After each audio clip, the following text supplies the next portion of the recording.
तो दोस्तों आज की इस वीडियो में मैं आपको बताने वाला हूँ अन्नपूर्णा भंडार का ऑनलाइन फॉर्म कैसे भरते हैं, वो भी आसान तरीके से स्टेप बाय स्टेप। इसलिए वीडियो को जरा सा भी स्किप मत करिएगा और एंड तक वीडियो को पूरा देखिएगा ताकि आपको पूरा प्रोसेस इजीली पता चल जाए। तो फॉर्म भरने के लिए आपको सबसे पहले गूगल में आके सर्च करना होगा socialsecurity.wb.gov in।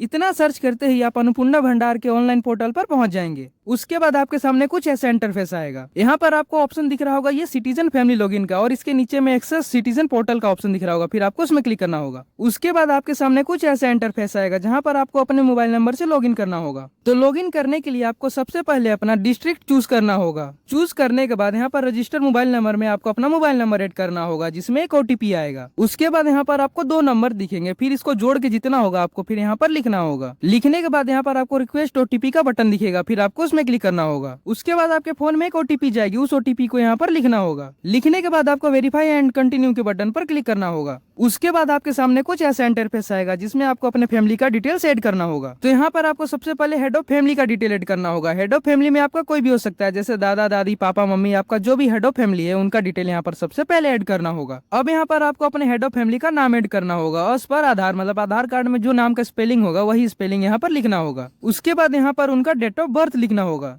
Date of birth लिखने के बाद यहाँ पर आपको हेड ऑफ फैमिली का जेंडर बताना होगा कि मेल है या फीमेल। अब यहाँ पर कैटेगरी के ऑप्शन में आपको अपना कास्ट बताना होगा कि आप कौन से कास्ट के हो, SC ST या जर्नल। तो इनमें से आप अपना कास्ट चूज कर लीजिएगा। उसके बाद यहाँ पर आपको रिलीजन का ऑप्शन दिखेगा, यहाँ पर आपको अपना रिलीजन यानी धर्म चूज करना होगा। तो आपका जो रिलीजन है आप वो चूज कर लीजिएगा। अब इस कॉन्टेक्ट नंबर के ऑप्शन में आपको अपना वही नंबर ऐड करना होगा जिस नंबर से आपका आधार कार्ड लिंक है। अब यहाँ पर आपको total number of family add करना होगा इंक्लूडिंग हेड ऑफ फैमिली, मतलब आपके परिवार में जितने सदस्य हैं हेड ऑफ फैमिली को मिलाकर उतना यहाँ पर नंबर लिखना होगा। लिखने के बाद डिसेबिलिटी स्टेटस में अगर आपके हेड ऑफ फैमिली को कोई भी डिसेबिलिटी हो तो यहाँ पर आपको यस करना होगा। अब यहाँ पर आपको अपना डिसेबिलिटी सर्टिफिकेट नंबर लिखना होगा। उसके बाद वो डिसेबिलिटी आपके बॉडी में कितना % है वो भी यहाँ पर आपको लिखना होगा। वह सब लिखने के बाद यहाँ पर आपको उस डिसेबिलिटी सर्टिफिकेट का एक फोटो अपलोड करना होगा और उस फोटो का साइज 50 KB से 200 KB के बीच ही रखना पड़ेगा, वरना वो फोटो यहाँ पर अपलोड नहीं होगा। और अगर आपको कोई डिसेबिलिटी नहीं है तो यहाँ पर आप सिंपली नो को चूज कर लीजिएगा। उसके बाद यहाँ पर आपको हेड ऑफ फैमिली का आधार नंबर ऐड करना होगा। उसके बाद यहाँ पर आपको आधार कार्ड का फोटो अपलोड करना होगा और आपको उस फोटो का साइज 50 KB से 200 KB के भीतर ही रखना होगा, वरना वो फोटो अपलोड यहाँ पर नहीं होगा। तो यहाँ पर आपको अपना फोटो सक्सेसफुली ऐड कर लेने के बाद नीचे में परमानेंट एड्रेस का ऑप्शन दिखेगा। तो यहाँ पर आप अपने हिसाब से अपना एड्रेस लिख दीजिएगा या फिर आपके आधार कार्ड के पीछे में जो एड्रेस लिखा होगा वो भी यहाँ पर आप लिख सकते हैं। एड्रेस लिखने के बाद यहाँ पर आपको डिस्ट्रिक्ट का ऑप्शन दिखेगा। तो यहाँ पर आपका डिस्ट्रिक्ट पहले से ही चूज होगा, तो यहाँ पर आपको इसको छोड़ देना है और आपको नीचे आना है। नीचे आने पर यहाँ पर आपको ऑप्शन दिखेगा एरिया टाइप। तो यहाँ पर आपको अपना एरिया सिलेक्ट करना है, रूरल है या फिर अर्बन। तो ग्रामीण क्षेत्र को रूरल कहा जाता है और शहरी क्षेत्र को अर्बन। अगर आपको फिर भी कंफ्यूजन हो तो आप अपना एरिया का नाम गूगल में डालकर देख सकते हो कि आपका एरिया किस टाइप का है। तो इसको चूज करने के बाद आपको नीचे में ऑप्शन दिखेगा पिन कोड। तो यहाँ पर आप क्लिक करके अपने एरिया का पिन कोड सिलेक्ट कर लीजिएगा। उसके बाद यहाँ पर आपको अपना पोस्ट ऑफिस सिलेक्ट करने का ऑप्शन शो होगा, तो यहाँ से आप अपना पोस्ट ऑफिस चूज कर लीजिएगा। फिर पुलिस स्टेशन वाले ऑप्शन में आप अपने एरिया के नजदीकी पुलिस स्टेशन को सिलेक्ट कर लीजिएगा। उसके बाद ब्लॉक या म्युनिसिपैलिटी नेम में आपको अपने म्युनिसिपैलिटी का नेम चूज करना होगा। उसके बाद आपको नीचे में GP या वार्ड नेम डालने का ऑप्शन दिखेगा, फिर आपको इसमें क्लिक करना होगा। इसमें क्लिक करते ही आपको बहुत सारे वार्ड नेम दिखेंगे, तो इनमें से आपका जो भी वार्ड नेम होगा वो आपको चूज करना होगा। उसके बाद यहाँ पर आपको अपना EPIC नंबर डालने का ऑप्शन दिखेगा। तो यहाँ पर आपका जो भी वोटर ID कार्ड नंबर होगा वो यहाँ पर आपको डालना होगा।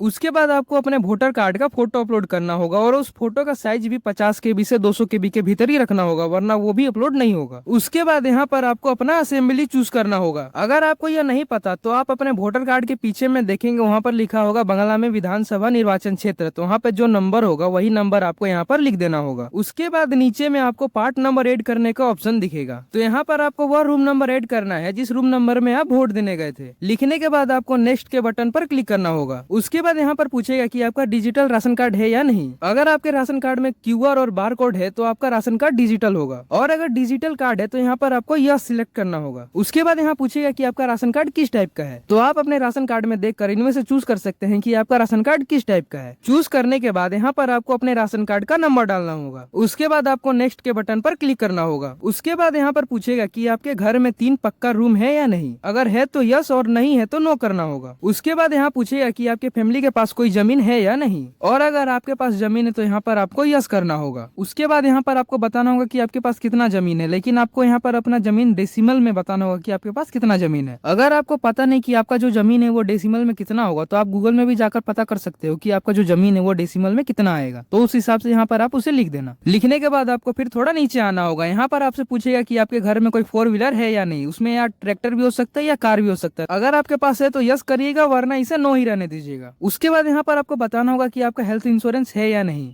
तो अगर आपका हेल्थ इंश्योरेंस है तो यहाँ पर आपको यस करना होगा। उसके बाद यहाँ पर नीचे में आपको इंश्योरेंस टाइप बताना होगा कि आपका जो इंश्योरेंस है वो गवर्नमेंट है या फिर प्राइवेट। तो जो भी आपका इंश्योरेंस टाइप होगा वो आप यहाँ से चूज कर लीजिएगा। उसके बाद यहाँ पर आपको उस इंश्योरेंस का नाम बताना पड़ेगा कि स्वास्थ्य साथी है या फिर कोई अदर है। तो आपका जो भी इंश्योरेंस होगा उस हिसाब से आप यहाँ पर चूज कर लीजिएगा। उसके बाद यहाँ पर आपको उस इंश्योरेंस का यूआरएन नंबर डालना होगा। आपका जो इंश्योरेंस कार्ड होगा उसी में यूआरएन नंबर लिखा होता है, तो उसी को देखकर आप यहाँ पर लिख दीजिएगा। उसके बाद ये नेक्स्ट के बटन पर क्लिक कर दीजिएगा। उसके बाद आपके सामने कुछ ऐसा इंटरफेस आ जाएगा। उसके बाद यहाँ पर आपसे पूछेगा कि क्या आपको इनकम टैक्स भरते हैं, अगर भरते हैं तो यस करिएगा और नहीं भरते तो नो कर दीजिएगा। फिर यहाँ पर आपको बताना होगा कि आपके पास पैन कार्ड है या नहीं, अगर है तो यहाँ पर आपको यस करना होगा। उसके बाद यहाँ पर आपको अपने पैन कार्ड का नंबर लिखना होगा। उसके बाद यहाँ पर आपसे पूछेगा कि आपके फैमिली का एनुअल इनकम कितना है, तो आपका जो भी सालाना इनकम होगा आप यहाँ पर लिख दीजिएगा। उसके बाद यहाँ पर आपको ऑप्शन दिखेगा नेचर ऑफ एम्प्लॉयमेंट, तो यहाँ पर आपको बताना होगा कि आप कौन सा काम करते हैं, प्राइवेट सेक्टर में या फिर गवर्नमेंट सेक्टर में। उसके बाद यहाँ पर आपको ऑप्शन दिखेगा हाईएस्ट एजुकेशन क्वालिफिकेशन का, तो आपके हेड ऑफ फैमिली ने जितना दूर तक पढ़ाई किया होगा उतना आप यहाँ पर चूज कर लीजिएगा। अब ये जो एमपी एमएलए वाला ऑप्शन दिख रहा है, इसका मतलब है कि आपके परिवार के सदस्य में कोई पहले एमपी एमएलए या फिर कोई भी पॉलिटिकल लीडर था या है, तो यहाँ पर आपको यस करना होगा, और नहीं है तो नो करना होगा। उसके बाद नीचे वाले ऑप्शन में आर यू गवर्नमेंट पेंशनर, इसका मतलब है कि आपके घर में किसी को पहले पेंशन मिलता था या मिलता है, तो यहाँ पर आपको यस करना होगा, और नहीं मिलता तो यहाँ पर आपको नो करना होगा। फिर नीचे में लिखा है are you register under GST, अगर आपके पास जीएसटी नंबर है तो यस करिएगा और नहीं है तो नो करिएगा। उसके बाद आपको नेक्स्ट के बटन पर क्लिक करना होगा। अब यहाँ पर आपको दो ऑप्शन दिखेंगे, सीएए और एसआईआर का। अगर आपने सीए अप्लाई नहीं करा था और 2026 के एसआईआर में आपका नाम नहीं कटा था तो आप इन दोनों को ऐसे ही रहने दीजिएगा। उसके बाद आप फिर से नेक्स्ट के बटन पर क्लिक कर दीजिएगा।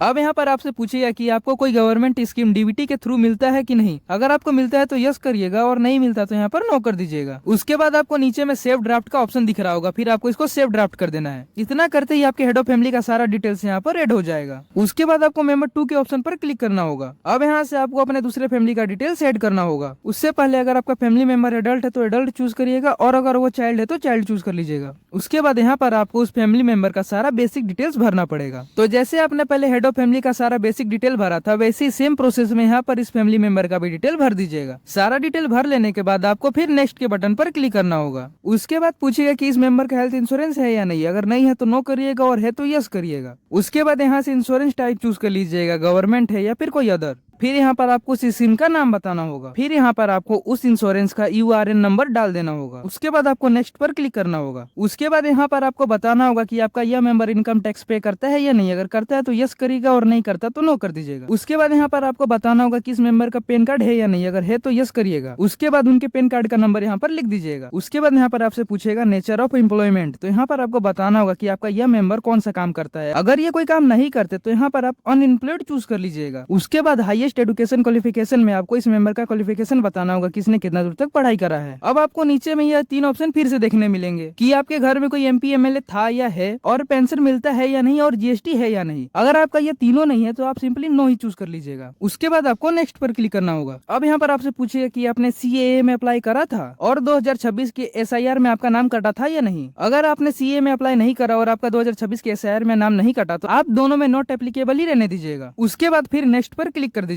उसके बाद यहाँ पर आपको ये ऑप्शन दिखेगा अप्लाइंग फॉर अन्नपूर्णा योजना। तो अगर आप इसी मेंबर के नाम से ये योजना अप्लाई करना चाहते हैं तो यहाँ पर आपको यस आई एम अप्लाइंग पर ही चूज करना होगा। उसके बाद नीचे में आपसे पूछेगा कि आप कोई गवर्नमेंट स्कीम डीबीटी के थ्रू पाते हैं या नहीं, अगर पाते हैं तो यस करिएगा और नहीं पाते तो नो रहने दीजिएगा। उसके बाद आप सेव ड्राफ्ट पर क्लिक कर दीजिएगा। अब आप बचे हुए फैमिली मेंबर के भी सारे डिटेल यही सेम प्रोसेस में ऐड कर लीजिएगा। और अगर आपके घर में कोई चाइल्ड है तो उसका डिटेल यहाँ पर कैसे ऐड करते हैं उसका भी सारा प्रोसेस में बता देता हूँ। तो चाइल्ड का डिटेल ऐड करने के लिए सबसे पहले आपको मेंबर टाइप में चाइल्ड चूज करना होगा। उसके बाद यहाँ पर आपको उस चाइल्ड का नाम लिखना होगा उस पर आधार। फिर relationship with head of family में आपको चाइल्ड और हेड ऑफ फैमिली के बीच का रिश्ता बताना होगा कि सन है या डॉटर है या फिर ग्रैंड डॉटर है, तो यहाँ पर आप अपने हिसाब से चूज कर लीजिएगा। उसके बाद आपको उस चाइल्ड का डेट ऑफ बर्थ लिखना होगा। फिर यहाँ पर आपको उस बच्चे का जेंडर चूज करना होगा। उसके बाद कैटेगरी में अपना कास्ट और रिलीजन में अपना धर्म चूज कर लीजिएगा। फिर कॉन्टेक्ट नंबर में जो चाइल्ड के आधार कार्ड में मोबाइल नंबर लिंक होगा वही यहाँ पर लिख दीजिएगा। उसके बाद डिसेबिलिटी स्टेटस में अगर बच्चे को कोई डिसेबिलिटी है तो यस करिएगा, वरना नो कर दीजिएगा। उसके बाद यहाँ पर आपको आधार नंबर डालना होगा। उसके बाद आपको उस आधार कार्ड का फोटो अपलोड करना होगा और उस फोटो का साइज 50 KB से 200 KB के बीच ही रखना होगा, वरना ये अपलोड नहीं होगा। फिर आपको नेक्स्ट पर क्लिक करना होगा। उसके बाद यहाँ पूछेगा कि उस बच्चे का हेल्थ इंश्योरेंस है या नहीं, अगर है तो यस करिएगा। उसके बाद इंश्योरेंस टाइप और इंश्योरेंस नेम चूज करने के बाद इंश्योरेंस का UR नंबर डाल दीजिएगा। उसके बाद फिर आपको नेक्स्ट के बटन पर क्लिक करना होगा। उसके बाद यहाँ पर आपको फिर से नेक्स्ट के बटन पर ही क्लिक करना होगा। फिर यहाँ पर आप CA और SIR वाले दोनों ऑप्शन में नॉट एप्लीकेबल ही रहने दीजिएगा। उसके बाद नेक्स्ट के बटन पर क्लिक कर दीजिएगा। उसके बाद यहाँ पर पूछिए कि आपके बच्चे को कोई गवर्नमेंट स्कीम मिलता है थ्रू DBT, अगर मिलता है तो यस करिएगा, वरना नो ही रहने दीजिएगा। उसके बाद नेक्स्ट पर क्लिक कर दीजिएगा। उसके बाद ग्रेड वाले ऑप्शन में आपको बताना होगा कि आपका बच्चा कौन से क्लास में पढ़ता है। फिर स्कूल नेम में आपको अपने बच्चे का स्कूल नेम डाल देना है। फिर टाइप वाले ऑप्शन में आपको बताना होगा कि आपका बच्चे का स्कूल गवर्नमेंट है या फिर प्राइवेट, तो यह आप अपने हिसाब से चूज कर लीजिएगा। चूज करने के बाद आपको नीचे आना है और नीचे में आपको ऑप्शन दिखेगा वैक्सीनेशन स्टेटस का। तो यहाँ पर आपको कोविड वैक्सीन के बारे में नहीं बल्कि गवर्नमेंट वैक्सीन गवर्नमेंट वैक्सीन जैसे पोलियो वगैरह होता है वो आपके बच्चे को लगा है या नहीं है बताना है। अगर आपके बच्चे को वैक्सीन लगना शुरू हो गया या फिर कंप्लीट हो गया तो यस करिएगा, और नहीं हुआ तो नॉट वैक्सीनेट कर दीजिएगा। फिर आपको यह सेव ड्राफ्ट कर लेना है। इसके बाद इस बच्चे का भी सारा डिटेल यहाँ पर ऐड हो जाएगा। तो यही सेम प्रोसेस में आप अपने सारे फैमिली मेंबर के डिटेल यहाँ पर ऐड कर लीजिएगा। सारे मेंबर के डिटेल ऐड करने के बाद यहाँ पर आपको डिक्लेरेशन एंड कंसेंट का ऑप्शन दिख रहा होगा, फिर आपको इसमें आना होगा। अब यहाँ पर आपको ये बॉक्स दिख रहा होगा, आपको फिर इसमें टिक करना होगा। फिर आपको ये नीचे में प्रीव्यू एंड सबमिट का ऑप्शन दिख रहा होगा, फिर आपको इसमें क्लिक करना होगा। तो सबमिट करने से पहले एक बार सारे डिटेल्स आप चेक कर लीजिएगा। उसके बाद सबमिट एप्लीकेशन कर दीजिएगा। अब यहाँ पर आपका अन्नपूर्णा भंडार का फॉर्म फिलअप हो जाएगा। तो अगर आपको वीडियो इन्फॉर्मेटिव लगी हो तो वीडियो को लाइक और चैनल को सब्सक्राइब जरूर करिएगा।